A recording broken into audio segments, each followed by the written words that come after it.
Hello everyone, আসসালামু আলাইকুম। Welcome to my YouTube channel Sadiq technology. সবাই কেমন আছেন? আশা করি সবাই অনেক ভালো আছেন।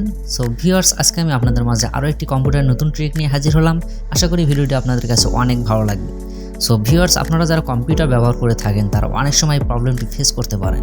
অনেক সময় দেখা যায় যে কোথাও চাপ লেগে আপনার কম্পিউটারের ডিসপ্লে উল্টে গেছে, সেই ক্ষেত্রে আপনি কি করবেন? সো ভিউয়ার্স, ভয় পাওয়ার কোনো কারণ নেই। আজকে আমি আপনাদেরকে দেখিয়ে দেবো যে কীভাবে খুব ইজিলি আপনি সেই প্রবলেমটি সলভ করবেন। তার আগে একটি কথা, আপনি যদি আমার চ্যানেলে নতুন হয়ে থাকেন তাহলে চ্যানেলটি অবশ্যই সাবস্ক্রাইব করে পাশে থাকা বেল আইকনটি বাজিয়ে দিন। এতে করে যখনই আমি কোনো নতুন ভিডিও আপলোড করবো দেন সবার আগে আপনার ফোনে নোটিফিকেশন চলে যাবে। তো চলুন ভিউয়ার্স, বেশি কথা না বলে ভিডিওটি আমরা দেখে আসি।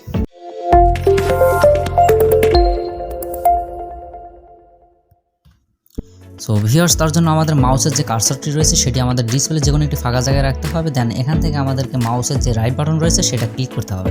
তো মাউসের রাইট বাটন ক্লিক করার পর কিন্তু এরকম একটি ইন্টারফেস আমাদের সামনে চলে আসবে। তো এখানে আপনারা দেখতে পারবেন গ্রাফিক্স অপশন। এই গ্রাফিক্স অপশন আমাদেরকে ক্লিক করতে হবে। তো আপনি মাউস দিয়ে যদি এই গ্রাফিক্স অপশনে ক্লিক করতে চান সেই ক্ষেত্রে হয়তো আপনি ঠিকঠাকভাবে এই গ্রাফিক্স অপশনে আপনার মাউসের কার্সারটি বসাতে পারবেন না। যেহেতু আপনার ডিসপ্লেটি উল্টো হয়ে গেছে সেক্ষেত্রে কিন্তু আপনার কিবোর্ডের যে ডাউন অ্যারো রয়েছে সেটির মাধ্যমে আপনি সেই অপশনটিতে খুব সহজে যেতে পারবেন। তো গ্রাফিক্স অপশনে আসার পরে এরকম একটি সাইডে আরও একটা অপশন চলে আসবে। তো এখানে আপনারা দেখতে পারবেন যে রোটেশনে আসার পরে কিন্তু আপনাদের সামনে আরও একটি অপশন চলে আসবে। তো এখানে আপনারা এখন দেখতে পারবেন যে আপনার ডিসপ্লেটি বর্তমানে কোন অ্যাঙ্গেলে রয়েছে। আমার ডিসপ্লেটি কিন্তু বর্তমানে রোটেট টু 90 ডিগ্রি অ্যাঙ্গেলে কিন্তু রয়েছে, যার কারণে কিন্তু আমার ডিসপ্লেটি উল্টো হয়ে গেছে। তো আমি যদি এখন আমার ডিসপ্লেটি যদি রোটেট টু 0 ডিগ্রি করি তাহলে কিন্তু আমার ডিসপ্লে কিন্তু আগের মতন হয়ে যাবে। সো ভিউয়ার্স, এই ছিল আজকের ভিডিওটি কেমন লেগেছে অবশ্যই কমেন্ট বক্সে কমেন্ট করে জানাবেন। আর ভিডিওটি ভালো লেগে থাকলে অবশ্যই আমাদের চ্যানেলটি সাবস্ক্রাইব করে পাশে থাকবেন।